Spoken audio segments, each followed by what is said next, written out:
My name is Anirudh Shah, and I'm a research engineer at Iggy. And today I'll be talking about powering geospatial data science with graph machine learning. So first, what I always talk about? What's the agenda here? We'll start off with an overview of geospatial data, and then we'll move into graph representations of the data, why graphs. Next, we'll talk about graph machine learning and what type of models and how we are modeling this data. Then we'll touch on some use cases, and we'll wrap up with some final thoughts around the challenges and what's next with this project for us. So to start, what is geospatial data? When I first heard about geospatial data, I thought it's just maps. It's some maps, it's some latitudes and longitudes. Didn't really understand the breadth and the depth of geospatial data. But at a high level, geospatial data is just object characteristics with location. And this could be an object or an event. So the characteristics answer some or all of the questions of the what, the when, the who, and the how. And then the location piece answers the where. And the where could be coordinates, addresses, the city, basically anything that helps you identify the location of this object or event that took place. What are some sources of geospatial data? And there are just a few. Satellite imagery is one, and this is often coupled with computer vision to actually parse the imagery. You have location data, and by this I mean cell phone location data that's aggregated to be anonymous, but this helps you identify hotspots, foot traffic. The government is also a big data source. They have data such as flood hazard maps and fire hazard maps. Census as well, that's socioeconomic data, but it's all tied to locations and census block groups.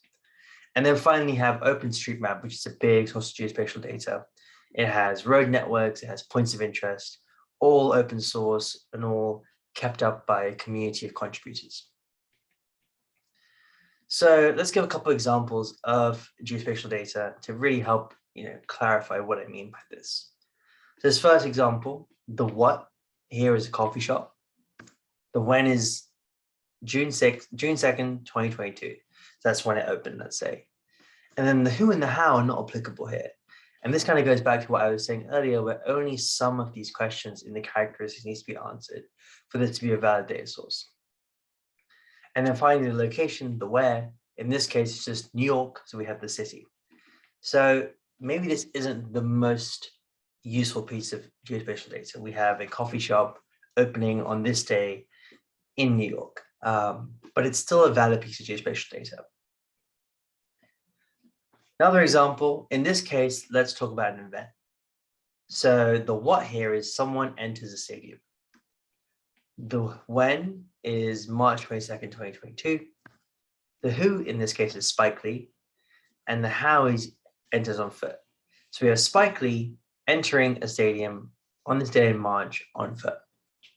And the where is 4 Pennsylvania Plaza in New York. And so we have an address. And for those who don't know, this is actually the address of Madison Square Garden. Spike Lee's a huge New York Knicks fan. New York Knicks play there, and they actually had a game on this date. So I haven't verified this is a made-up example, but there is a decent chance that he was actually at this location on this date. But as I mentioned, this is more of an example of an event, whereas the first example was of an object. And so now we've given 2 examples of geospatial data, but there are also 2 formats, or 2 main formats that geospatial data comes in. One is raster and one is vector. And the key difference between these 2 is that raster data is continuous and vector data is discrete. We'll give examples of both. So on the right-hand side, we have this map, which is a land use map, and raster data is often associated with land use. So the smallest square is an area, and it's marked by the land use of the different parts of that area. And when we zoom in, we end up with this grid, this very fine-grained grid, which is the land use. So this is the raster, actually the raster data showing up here in each cell. On the other hand, we have vector data, and this is an example of this is in New York, and each polygon here is a different zip code, and the shading is the population within that zip code. So vector data can be polygons, it can be points, it can be lines, but it's discrete as opposed to raster, which is continuous. And we at Iggy mostly work with vector data. Both the examples I gave earlier of geospatial data are examples of vector data as well. So Iggy, what does geospatial data mean to us? To us, we're trying to understand what is nearby and help our customers understand place. So what does that mean? To us, it means what are the characteristics of a neighborhood? What is the nearest? Like how far is the nearest restaurant or the nearest library, or what is the nearest coffee shop to your location of interest? And we also like to aggregate, the number of restaurants or the number of lakes or the number of libraries through geographic boundaries, because we think this makes it much easier in terms of modeling and machine learning.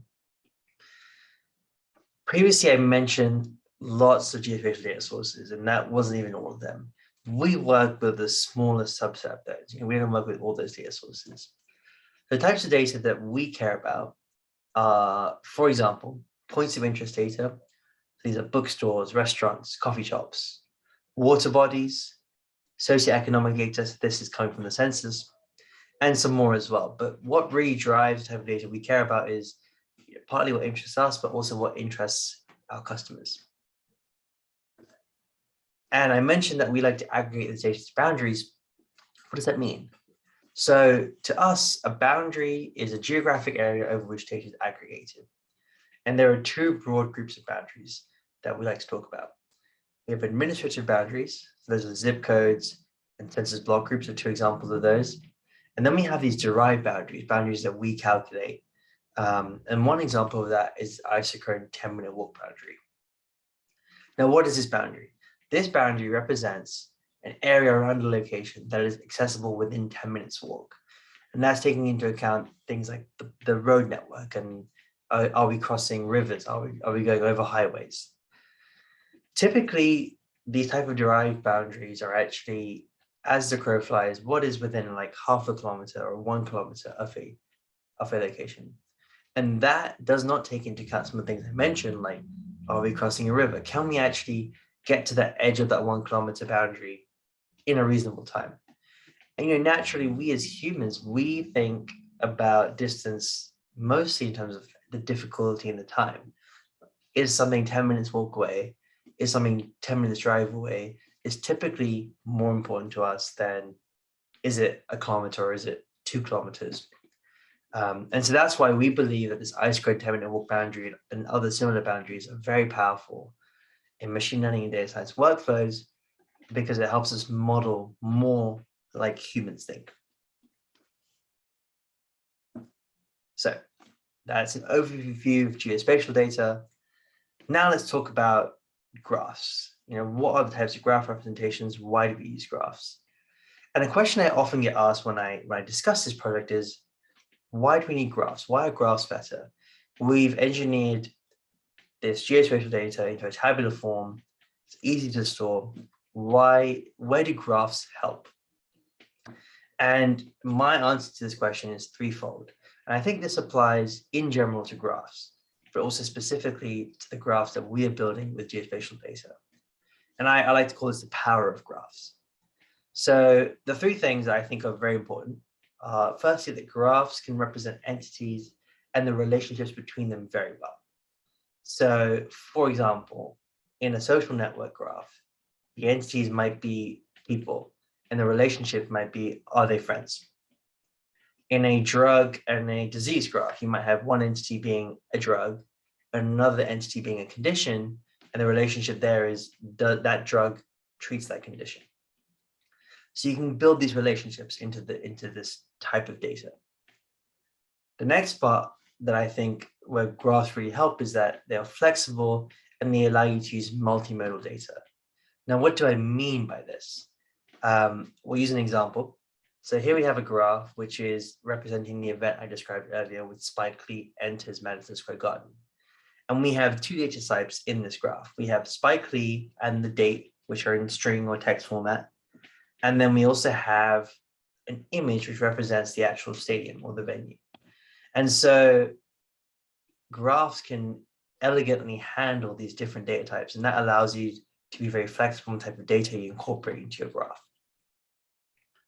And finally, graphs are hierarchical. So again, going back to the example that we had, at the top level, we had this event. The next level down, we had the characteristics of that event, the person, the location, and the when.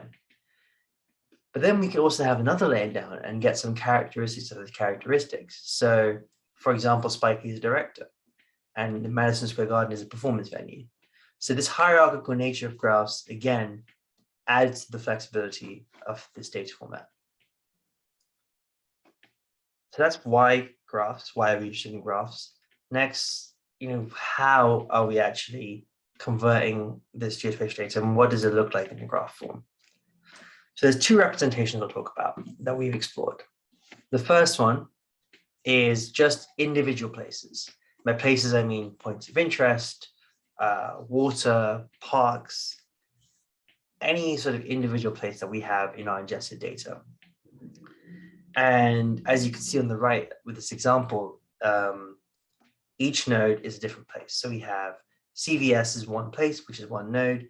Wegmans is another place, which is another node, and so on. And each of these nodes has two features. The first feature is the word embedding of the place name. So for CVS, that would be an embedding of CVS. And the other feature is the type of place it is. That's pharmacy, fast food, bar, grocery store, whatever the actual type of place is.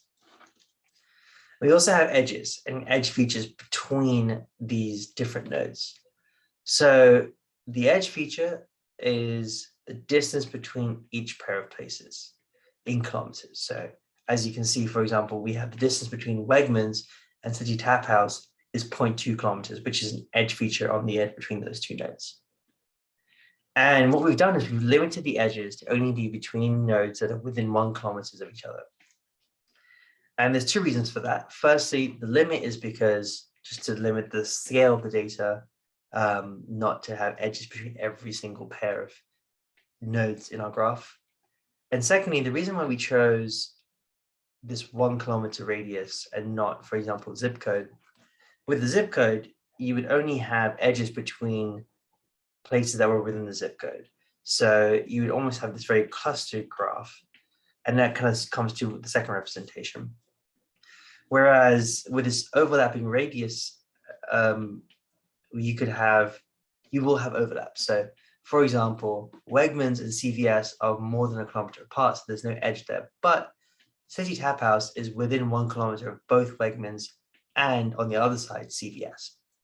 And so what does that mean? That means that from Wegmans, you could get to CVS. You could traverse the graph and get to CVS. You just have to go through some intermediate node first. And so that's important. And again, it's support for the machine learning part, which I'll explain further when we come to the models. So that's representation one, just individual places and some edges between them. The second representation is very similar, but we've added another layer to it. So I'll talk through the example. We have these black squares, and each black square represents a geographic boundary. In this example, it's zip codes. And they have an edge between them. So the black squares have an edge between them if they're adjacent to each other. And so we call this nodes, but this is basically at the top level of the graph. And then the feature of each of these nodes is the mean property price within that zip code or that geographic boundary. This is not a feature because this is data that we've collected and engineered and we want to share, but rather this feature is actually very important for the modeling. And I'll explain why when I talk about the machine learning portion on this representation. So we have these top level geographic boundary nodes. With each of those nodes has a subgraph, which are the places within that boundary, or in this case, zip code. So for example, we have this zip code node, the black square on the right, which is 10001. And then within that, we have these green subnodes, we've called them, which make up the subgraph, which are the places within that zip code. So that's Starbucks, Whole Foods, and CVS. Each of those subnodes is a place, which again, similarly to the first representation, has two features: a word embedding of the place name and the type of feature it is. Just to recap, this is what we've done is we've taken the first representation and we've almost grouped it by the geographic boundaries. And now these places make up subgraphs for the geographic boundaries, which we're then aggregating up to. So that's the second graph representation that we have explored of our data. There are many other representations that we could try, but these are the ones we decided to start with because they made intuitive sense to us. So that's Y graphs, that's the representations that we've built. Now let's actually talk about the modeling and the machine learning portion of this. So the goal of this project was twofold. It was one with a sort of restriction or caveat. We're trying to generate embeddings for our graph using an inductive model. So the goal is to generate embeddings, and basically that's representation learning. And the reason for that is because one of our use cases that we imagined was based around representation learning and using these embeddings. And then sort of the restriction or the caveat is that we need to use an inductive model. And the reason for that is an inductive model will allow you to add a node after training, and your model will still be able to work on this updated graph. And that was important for our other use case that we imagined. And so that's why this was defined as the goal for the machine learning. So what models did we use? We explored two models. And before we get to that, actually, we'll talk about potential tasks that we did here. So with each representation, there was one task that we sort of decided to explore. So with the first representation, remember, this is just the places. There are no boundaries, there's no sort of subgraph structure here. We are just trying to predict the type of place for each of the nodes in the graph. So what does that mean? We're trying to predict that this CVS node is actually a pharmacy, and this Wegmans node is actually a grocery store. And when we were setting this task up, we ended up with about 70 different types of place. So 70 different types of whatever. A pharmacy, grocery store, bookstore, 70 types. The second task with the second representation, and as a reminder, this representation is the one where we had zip codes and we had the subgraph structure, was to predict the median house price for each zip code. So that's why we had to have median house price as a feature in this graph. This second task is in progress. And the reason why we decided to go for the first task is because it's an easier place to start. And why is that? Well, the first the graph is easy to construct. We don't have this subgraph structure. And secondly, we don't have to source, quality control this secondary data set of median house prices at the zip code level. So we decided to go with task one, and that's what we'll focus on for the rest of this presentation. So just to reiterate, we are trying to predict the type of each of these nodes. And this is representation one, with a couple more details added from the previous diagram I showed. So the colored nodes are the places. So again, we have, for example, we have CVS, Chipotle, City Tap House, and Wegmans. And we have the edges between them, which are the distances between these different places. And then each of these colored nodes have two features, which are the white circles. One of them is the type of place that node is, and the second one is a word embedding of the name of the place. So this is just to reiterate what this representation looks like. So now we get to the models. I kind of jumped the gun earlier. So we have, what kind of models did we use? We tried two models.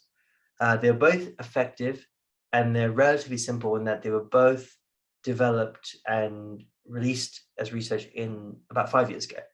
And so research in this field has come a long way since then. But we thought this was a good starting place, and we got good enough results that we decided we can then move on and actually build some MVPs and see how this product would actually work. So the first one we use is GraphSage. How does GraphSage work? Conceptually, it has 3 steps to it. The first one is to sample a neighborhood around this each node. So each node because each node in turn is a node of interest, and we sample a neighborhood of nodes around that node of interest. And then we aggregate the information from that neighborhood, and that makes up the new feature representation for this node of interest. And then using that feature representation, we predict the label, and that's it. So it's very effective, it's simple, and we were able to get 83% accuracy using this model on our location type prediction task. The second model that we tried was a graph attention network. And this is pretty similar to graph stage. Again, at a high level, the main conceptual difference between the two model architectures is that graph attention networks have this attention. And what does attention do? It means that nodes that matter contribute more to the aggregation. So attention is a learned parameter. I'm going to put up the flow diagram of graph stage. And really the attention mostly affects at the second step, which I've highlighted with the arrow. So what does this mean? It means that this learned attention weights the representations of the neighbors. And so the final representation for the node of interest is made up, it's almost like a weighted aggregation. And that's, I would say, the main conceptual difference between these two types of networks.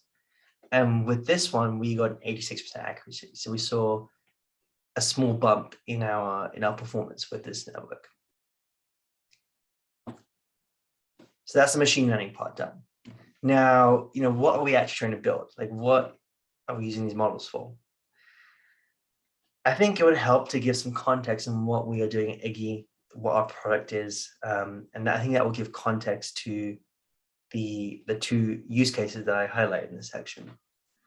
So we are helping our customers understand place. I already explained that, but how are we doing that? We are providing them with data and data-derived products. And what we do is we take on a lot of the data engineering and the data science workload that is required to source and clean and analyze and compute these geospatial data sources, and then also build products on top, so that it's very easy for our customers to just incorporate our data and our products into their machine learning workflows and unlock geospatial insights from their existing data. And that's what we aim to do. We aim to make it as easy as possible for our customers to become geospatial data enabled and use the insights that are already lurking in the data, but just need this extra data or these extra sort of derived features to unlock.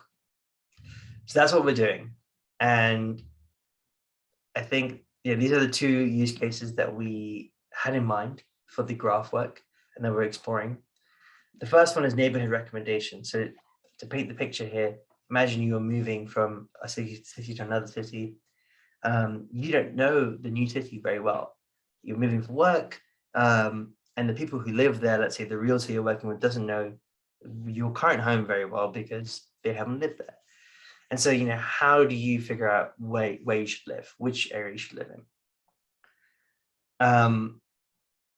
So, this timeline shows how we think about potentially building a product for this use case. So we have these embeddings that we generated for each place in our graph. So just to backtrack, our models were predicting the type of place.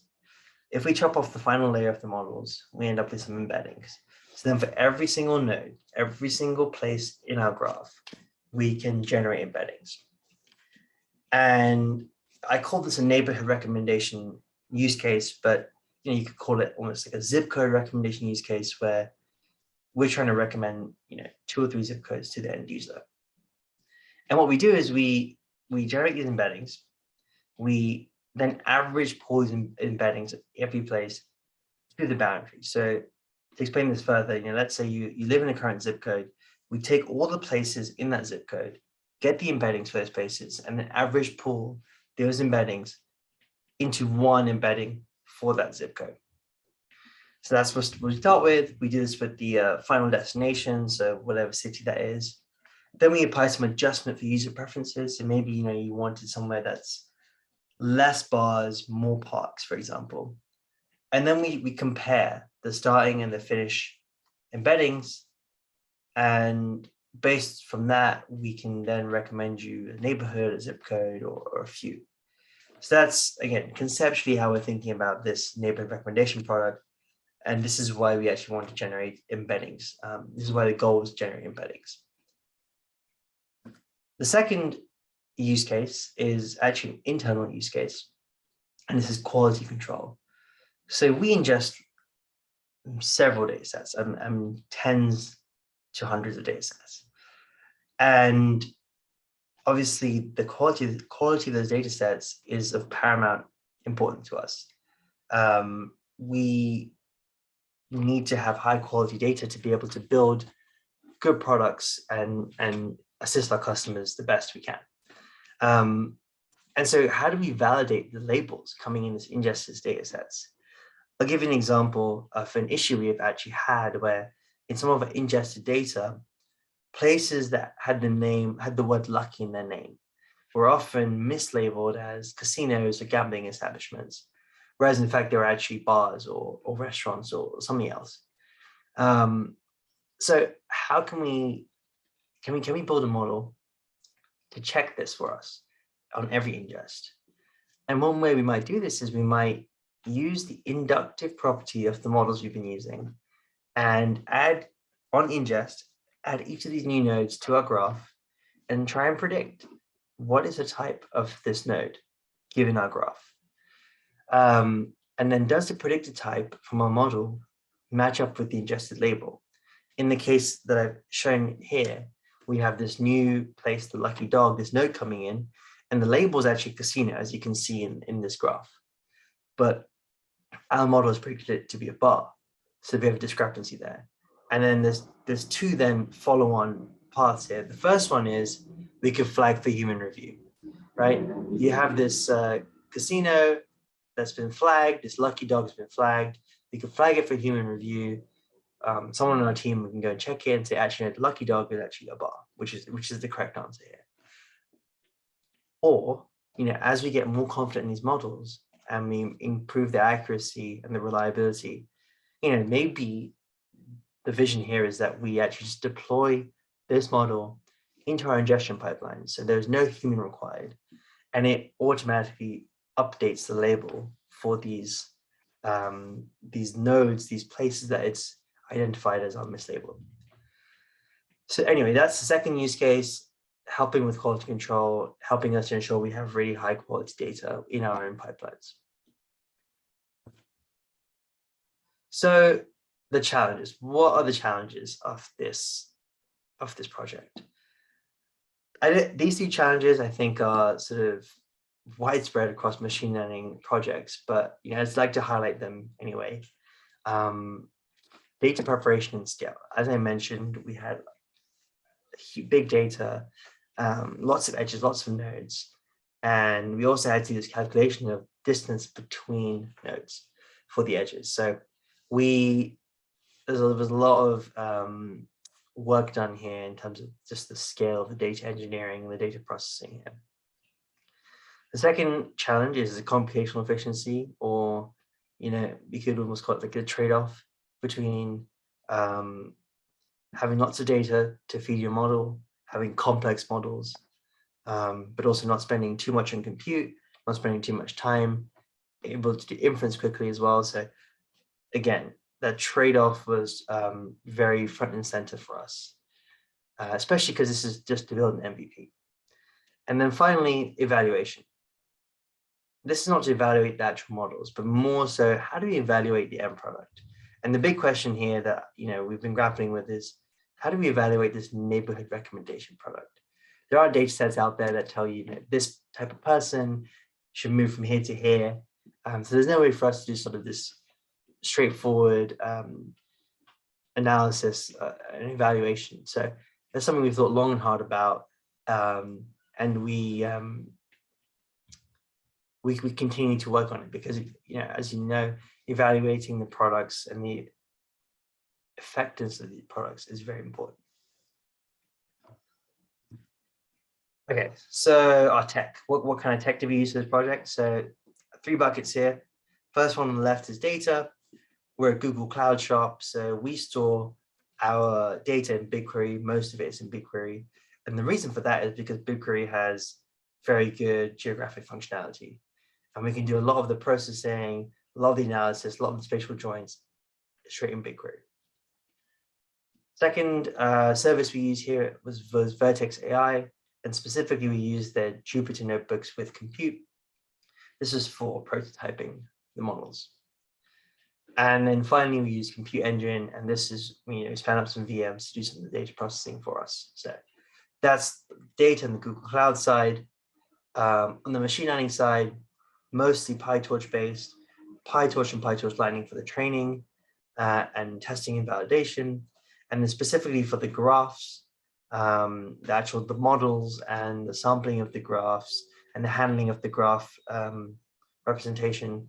We use PyTorch Geometric and DeepSnap, both of which I think are actually built on top of PyTorch as well. So PyTorch kind of underpins all that. And on the MLOps side, we use weights and biases primarily. This is for model monitoring, experiment tracking, saving of artifacts. And finally, what's next for this project? There are so many different avenues we can explore, so many ideas, but I've just selected a few that I think are exciting and particularly relevant. So to start with, there may be spatial correlations in our data.